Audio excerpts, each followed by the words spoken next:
नमस्कार। आज फिर शनिवार है और आज फिर एक प्रश्न है, एक सवाल है। देखते हैं उसका उत्तर हमारे पास है या नहीं है। और पहले तो ये जान लेते हैं कि रामचरितमानस से जुड़ा आपका सवाल क्या है। मेरा सवाल यह है कि सुंदरकांड में एक वो आती है, सीता जी बोलती हैं हनुमान जी से कि तुम अगर एक मास नहीं आए तो मैं मेरे प्राण त्याग दूंगी।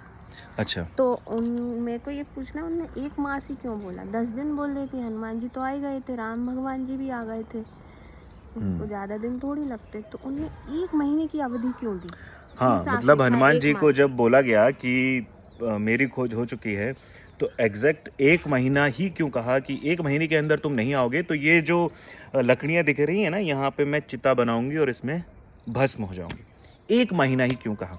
देखिए, इसका सही उत्तर तो मुझे नहीं मालूम है, लेकिन मैं ये जानता हूँ कि इसका सही उत्तर आपको मालूम है। तो क्या आज आप बताएंगी कि इसका सही उत्तर क्या है?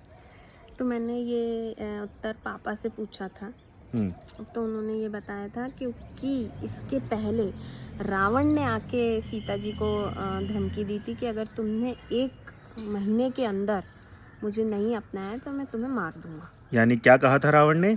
मास दिवस महु कहा न माना, तो मैं मारिव काड़ी कृपाना। यानी 1 महीने के अंदर तुमने मेरी बात नहीं मानी और मुझसे विवाह के लिए तैयार नहीं हुई या मुझे नहीं अपनाया, तो मैं जो मेरा चंद्रहास, जो मेरी तलवार है, उससे आपका गला काट दूंगा। और ये भी था कि फिर रावण को कैसे पता 1 महीने? तो रावण ने अपनी कुंडली दिखवाई थी, उसमें उसके जो ज्योतिषी और उसके जो सब टीम में थे, उन्होंने बोला था कि तुम्हारी 30 दिन बाद मृत्यु हो जाएगी। यानी रावण को ये पता था कि 30 दिन बाद उसकी मृत्यु हो जानी है। रावण, जिन्होंने खुद अपना ज्योतिष लिखा हुआ है, उनकी खुद की बुक भी है, वो इतने महान ज्योतिष तो थे ही, तो उन्हें शायद मालूम होगा और उन्होंने पता लगवाया कि उनकी मृत्यु हो जाएगी। तो 2 रीज़न आज आपको पता चले कि 1 महीने की अवधि क्यों मांगी गई थी, या 1 महीने का जो अल्टीमेटम क्यों दिया था कि 1 महीने के अंदर पता लगा लो और आ जाओ, वरना मेरे को जिया नहीं पाओगे। इसी तरह के कुछ और सवाल और जवाब आपके बीच आते रहेंगे। जय श्री राम और गणगौर पूजा की आप सभी को बहुत बहुत शुभकामनाएं।